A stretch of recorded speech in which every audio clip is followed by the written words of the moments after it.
नमस्कार साथियों, उम्मीद करता हूं आप सब बहुत अच्छे होंगे।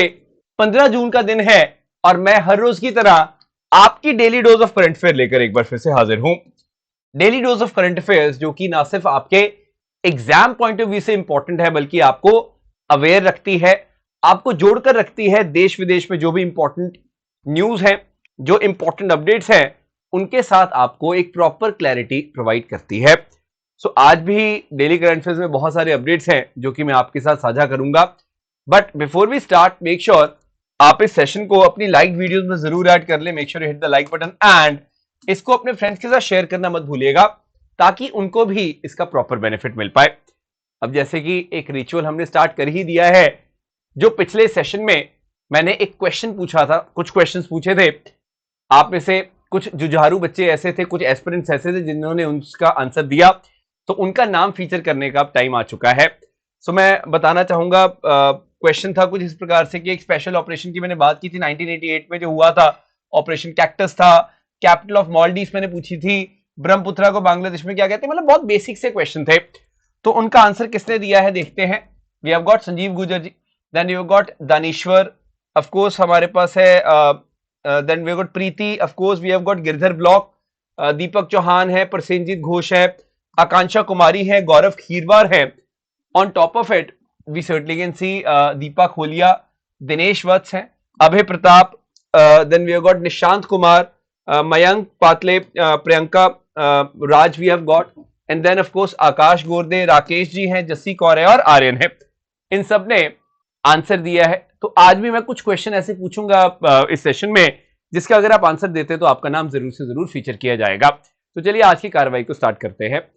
Now the very first thing is, मैं यहाँ पे डिपार्टमेंट ऑफ जस्टिस जो है हमारा, उसके हवाले से कुछ बहुत इंपॉर्टेंट चीजें आपको बताना चाहूंगा। जैसे न्याय बंधु बहुत ज्यादा न्यूज में है और हमने देखा कि एक स्पेशल लेक्चर ऑर्गेनाइज किया गया on child labour by district legal services authority. लेकिन यहां पर इंपॉर्टेंस क्या है इसकी, वो मैं आपको पहले बताऊं। मतलब बहुत ज्यादा इंपॉर्टेंट चीज है ये। देखिए, हम लोग क्या देखते हैं, नेशनल वेबिनार भी किया गया चाइल्ड लेबर इन इंडिया के ऊपर, और इन सब चीजों से जो 12 जून को हुई, हम लोग जोड़कर देखते हैं कुछ चीजें कि भाई न्याय बंधु क्या है, इसका बाकी कुछ ऐप से क्या रिलेशन है, उसको मैं थोड़ा सा आपको समझाने की कोशिश करूंगा। बिकॉज आप जानते हैं एग्जाम में इस तरह की जो अपडेट्स है उसके ऊपर क्वेश्चन आना संभव है बहुत हद तक।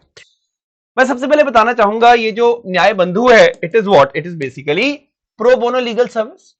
ये एक इनिशिएटिव है to establish a framework for dispensation of pro bono legal services across the country. मैं एक वकील हूं, मान लो मैं एक वकील हूं और मैं हेल्प करना चाहता हूं कुछ स्टूडेंट्स की, कुछ चिल्ड्रन की, जिनको शायद जरूरत है मेरी जो एकेडमिक एक्सीलेंस है। क्योंकि मैं एक वकील हूं तो मैं कैसे कर सकता हूं, वो न्याय बंधु करवाएगी। मैं बताना चाहूंगा, अंडर न्याय बंधु जो भी प्रैक्टिसिंग एडवोकेट्स हैं, लॉयर्स हैं, जो वॉलंटियर करना चाहते हैं अपना टाइम और सर्विसेज, वो कनेक्ट किए जाते हैं इन मार्जिनलाइज बेनिफिशरीज के साथ और वो अपनी सर्विसेज इन मार्जिनलाइज बेनिफिशरीज को दे सकते हैं। इतना तो आप भी जानते हो कि हमारी डीपीएसपी भी ये साफ साफ कहती है कि जो गरीब है, जो नीडी है, उन तक जस्टिस, उन तक न्याय पहुंचना चाहिए। तो न्याय बंधु की मोबाइल एप्लीकेशन भी है, it has been developed of course, और यहां पे उमंग प्लेटफॉर्म की इसके ऊपर इसको डाला जा चुका। उमंग प्लेटफॉर्म क्या है वो भी मैं आपको बताऊंगा, वैसे आपने सुना होगा उसके बारे में। ये ऐसा है न्याय बंधु पूरा, ठीक है। प्रो बोनो क्या है, आप क्या देखते हो, जैसे उसके बाद एक केस है, प्रोफाइल है, पूरी बनती है, यहाँ पे डॉक्यूमेंट्स अपलोड किए जाते हैं। बहुत इंटरेस्टिंग चीज है ये न्याय बंधु। तो मेरा आइडिया ये है कि आपको बताओ प्रो बोनो लीगल सर्विसेज क्या है, किस प्रकार से ये कोई भी देना चाहते हैं उसको हेल्प किया जा रहा है न्याय बंधु के द्वारा, और इसको उमंग प्लेटफॉर्म पे डाला गया। उमंग प्लेटफॉर्म क्या है, इसको ध्यान से समझिएगा। उमंग प्लेटफॉर्म है एक बेसिकली ऐप है, यूनिफाइड मोबाइल एप्लीकेशन है फॉर न्यू एज गवर्नेंस। कैसे गवर्नमेंट की बहुत सारी जो भी सर्विसेज हैं वो आपको एक प्लेटफॉर्म के ऊपर मिल रही हैं, that is what the Umang app is. So many services you can see Umang app के ऊपर जो गवर्नमेंट ऑफ इंडिया की है। This is very much important. तो जो भी आप देखोगे, जैसे high impact government of India की जो भी सर्विसेज हैं उनको यहां पर डाला गया है, और उसी के अंदर वी हैव गॉट न्याय बंधु एज वेल। तो न्याय बंधु क्या है ये आपको पता चला। हम देखते हैं कि यहाँ पे डिपार्टमेंट ऑफ जस्टिस जो है, मिनिस्ट्री ऑफ, जब हम जस्टिस की बात करते हैं उसके अंडर आएगी। तो ये सारा आपको एक आइडिया अगर है तो आपको क्लैरिटी यहां पर मिल जाएगी। I hope it's clear. So मैं इतना ही आपको बताना चाहता था कि आपको एक आइडिया रहे उमंग क्या है, न्याय बंधु क्या है, और वो कैसे यहां पे प्रो बोनो लीगल सर्विसेज यानी कि PABLS को अंजाम दे रहे हैं। आगे मैं एक शिप के बारे में बेटे बात करना चाहूंगा। शिप का नाम है संशोधक। संशोधक का मतलब क्या होता है? रिसर्चर। इस शिप को लॉन्च किया गया। शिप को लॉन्च किया गया, इसके बहुत सारे मायने हैं। वो मायने क्या है उनको हम लोग समझते हैं। पहली बात, this is the fourth ship of service vessel project. तो सर्विस वेसल प्रोजेक्ट या सर्विस वेसल लार्ज प्रोजेक्ट जो है वो क्या है यहां पे? पहली बात तो सर्वे क्या होता है? समुद्र के अंदर आप कुछ सर्वे कर रहे हैं, आप कुछ खोज कर रहे हैं, खोजबीन कर रहे हैं, ढूंढ रहे हैं, उसी के अंदर तो इन्वॉल्व होगा ना सर्वे वेसल। इतना तो आप भी मानते हो, इतना आप भी समझते हो। तो आप एक चीज बेटे ध्यान रखिएगा कि जब भी हम लोग बात करेंगे इस पर्टिकुलर चीज की, तो संशोधक क्या है? It's a service vessel. और GRSE garden reach ship builder and engineer, कहां पे है ये बेस्ड? कोलकाता। इन्होंने इसको बनाया है। अब मैं ये क्यों बना रहा हूं? मैं इसलिए बता रहा हूं आपको क्योंकि हम लोग देखते हैं बहुत बार इस तरह की चीजें पूछते हैं वो एग्जामिनर की, भाई कौन सा शिप कहां पे बना, तो ये हमें पता होना चाहिए। और दूसरी बात है, अगर ये फोर्थ शिप है तो इनिशियल शिप्स कौन से हैं ये आप समझो। जैसे आपने सुना होगा संध्यक जो था, जिसको 2021 में लॉन्च किया गया था, फिर निर्देशक और इक्षक 2022 में लॉन्च किए गए, और 2023 में संशोधक को लॉन्च किया गया है। अभी तक कोई भी शिप कमीशन नहीं हुआ है। हाँ, संध्यक को माना जा सकता है कि very soon it will be commission. Launch हो गए हैं, अभी ट्रायल्स वगैरह जोन में है। तो ये आप याद रखें। अब इसमें क्या क्या चीजें होती हैं, जैसे हाइड्रोग्राफिक इक्विपमेंट्स हैं जिससे ओशियनोग्राफिक डाटा हम लोग कलेक्ट कर सकते हैं।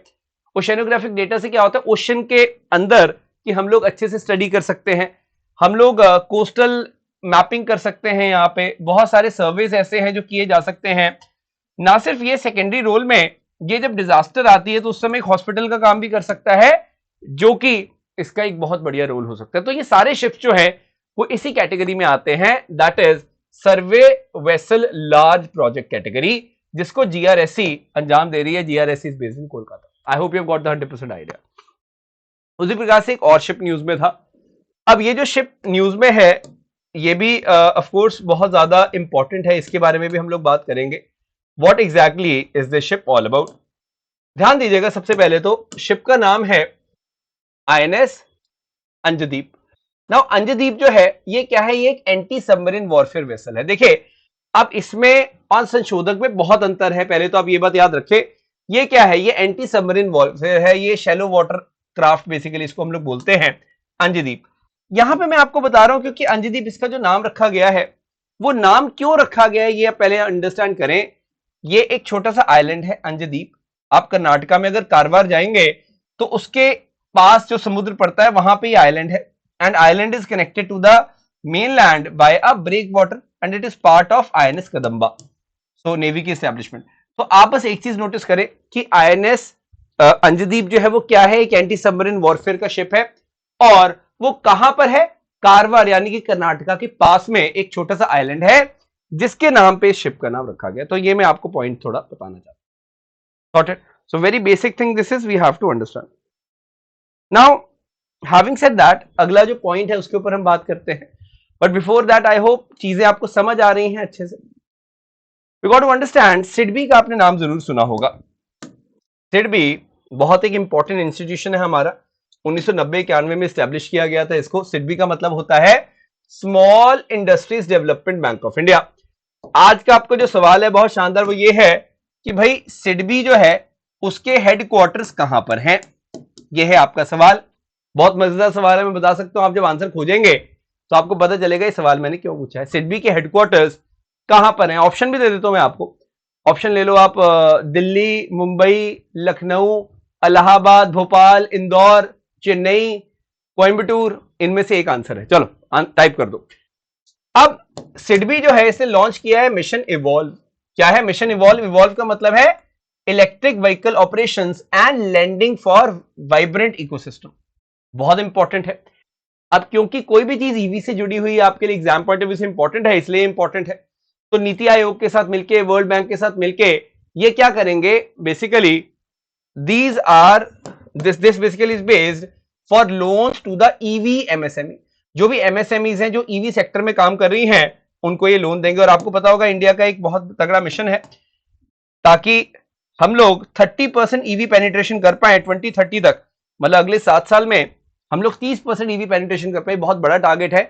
इसमें सिडबी गवर्नमेंट की मदद कर रही है। तो ये है ही वैसे small industry development bank of India, तो ये काम करेगी ही। तो सिडबी एक बहुत इंपॉर्टेंट इंस्टीट्यूशन है।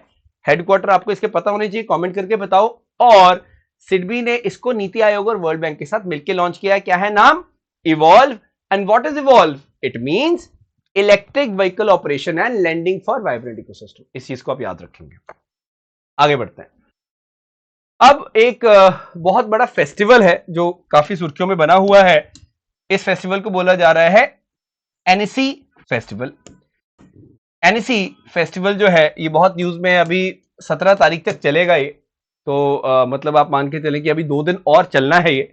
और इंडिया का जो क्रिएटिव इकोनॉमी है वो यहाँ पे शोकेस की जा रही है, जो कि कहाँ पे हो रहा है? फ्रांस में।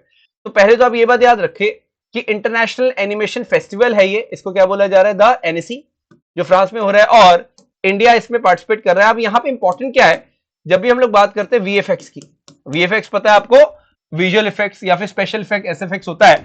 ये बेसिकली एनिमेशन से जुड़ा हुआ पूरा फेस्टिवल है।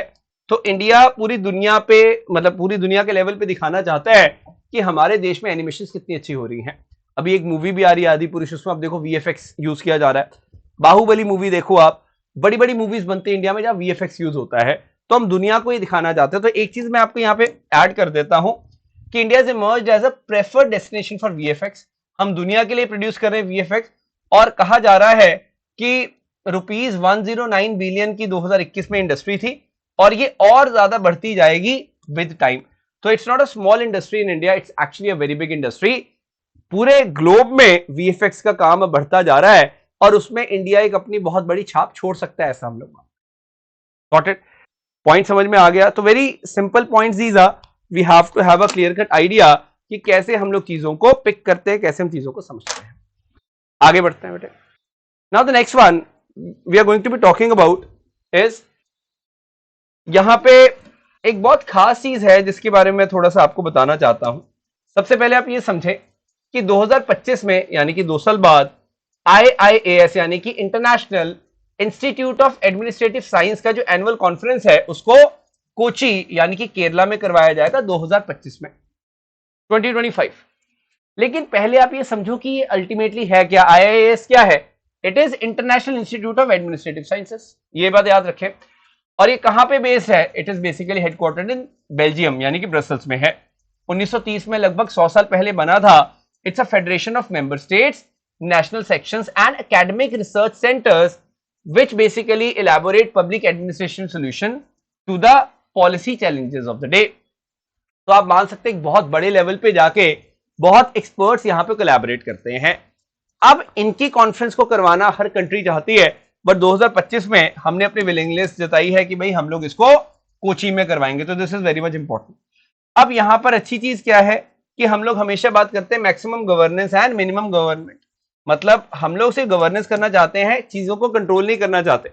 और एक चीज आप याद रखिएगा कि हमने ये माना है कि 2025 की जो ये एनुअल कॉन्फ्रेंस होगी, इसकी theme is going to be next generation administrative reforms, empowering the citizen and researching the last mile. समझ आ रहा है इतना? So this precisely is the idea we have to understand. तो यहां पे कभी भी इस तरह का अगर कोई भी पॉइंट आता है तो आपको कम से कम पता होना चाहिए what exactly is gonna be the theme, कब हम लोग यहां पे होस्ट करेंगे और कहां पे इसको होस्ट करेंगे, बस इतना आपको पता होना चाहिए। That is what is required out of you. ठीक है? तो ये आप देख सकते हैं 2025 में ये नेक्स्ट जनरेशन एडमिनिस्ट्रेटिव रिफॉर्म्स वगैरह को यहां पे हम लोग लेकर जाएंगे। ये डिपार्टमेंट पर्सनल बेसिकली जो है वही इस चीज को देखता है। अब हम आरबीआई की बात करते हैं। अब ये बहुत ज्यादा कोई बहुत इंपॉर्टेंट न्यूज नहीं है, मैं बता दूं, बस इतना भी याद रखेगा। आरबीआई का अपना सब ऑफिस खोल रहा है कोहिमा में। ऐसा नहीं नॉर्थ ईस्ट में पहले नहीं है, जैसे असम में है, मणिपुर, मेघालय, मिजोरम, त्रिपुरा, नागालैंड में है, लेकिन अभी इन्होंने कोहिमा में ये मतलब जो ओपन किया है, very important this is which is in Nagaland. और अरुणाचल प्रदेश भी जल्दी ही यहां पर पाएगा। तो आप ये देख सकते हैं यहाँ पे जो स्टेट्स हैं नॉर्थ ईस्ट में, वहां पे मेजरली तो बाकी कवर्ड ही है, अब नागालैंड हो गई है और साथ में जो अरुणाचल प्रदेश है it is also going to get that.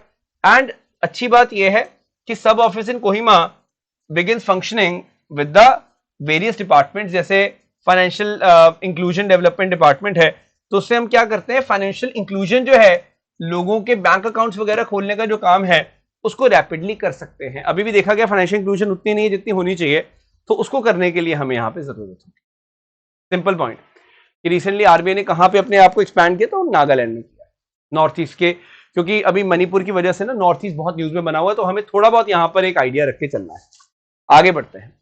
Next one when I talk about, ये एक बहुत बड़ी साइंटिफिक डेवलपमेंट है, इसको मैं थोड़ा सा आपको कोशिश करूंगा जितना इजी करके बताऊं, ठीक है।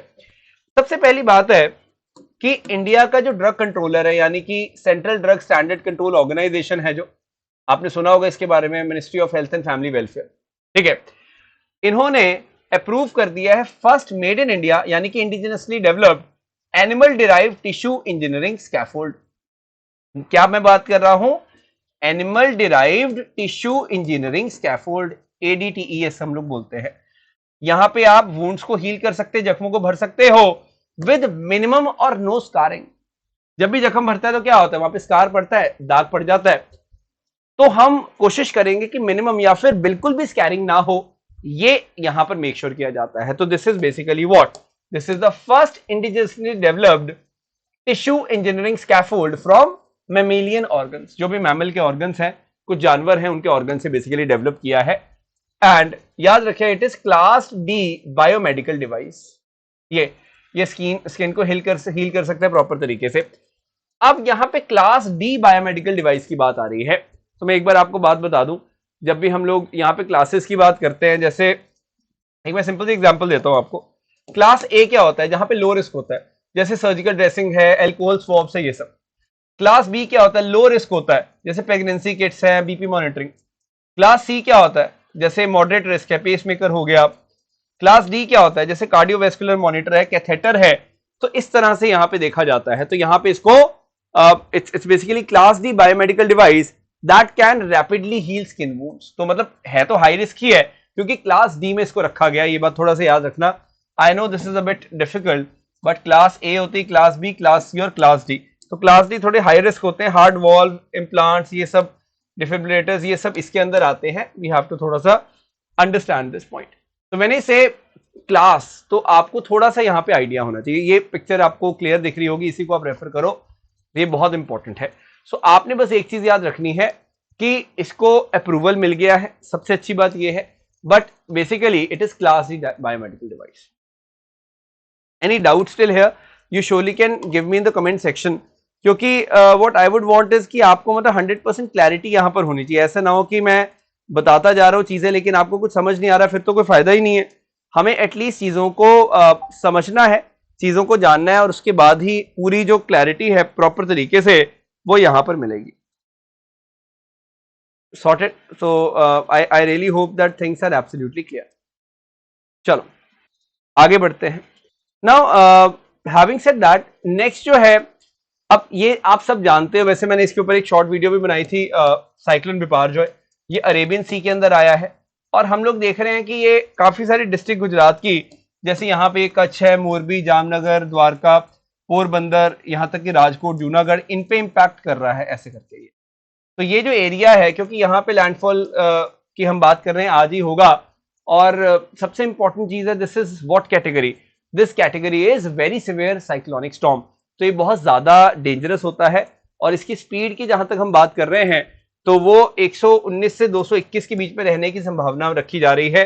तो आप देख सकते हैं आज की जो संभावना है वो है अप टू 150-155 किलोमीटर तक की स्पीड यहां पर जाएगी। It's going to be very severe cyclonic storm, ये यहां पर माना जा रहा है। तो काफी दिन से न्यूज में बना हुआ है, यू शुड नो दैट। चलिए, सो मेक श्योर आप सब लोग इस सेशन को लाइक जरूर हिट कर दें, जो क्वेश्चन मैंने बताया उसको कमेंट करके जरूर बताएं, शेयर करें अपने फ्रेंड्स के साथ, और कमेंट करके ये भी बताएं अपने इनपुट्स, आपको ये सेशन कैसा लगा, ये बहुत ज्यादा जरूरी है। तो डू लेट मी नो, आपने ये जो सेशन देखा किस प्रकार का ये सेशन लगा, क्या आपने इससे कुछ सीखा, क्या सीखा, वो जरूर मुझे यहां पर बताएं। And in case you don't know, today is the last day of the cell.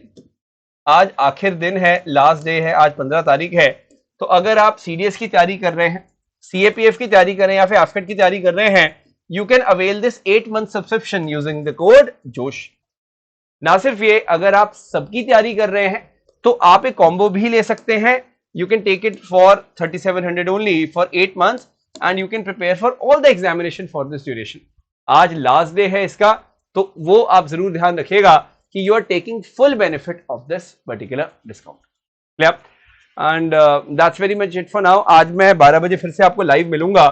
जैसे कि आप जानते ही हैं 12 PM I will be coming live, और हम प्रीवियस ईयर क्वेश्चंस को करेंगे यूट्यूब पे ही, तो उसके लिए आप तैयार रहिएगा सब लोग। And I really hope that आपको ये सेशन बहुत अच्छा लगा हमेशा की तरह।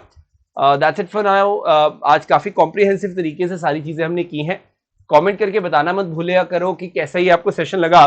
टेक्स्ट बुक पास भी अवेलेबल है आपके लिए, यहाँ पे बॉटम बार में आपको दिख रहा होगा। जोश पास आप कोड यूज कर सकते हो उसको लेने के लिए। A lot of questions you can practice that. Thank you so much, have a great day. जय हिंद, जय भारत।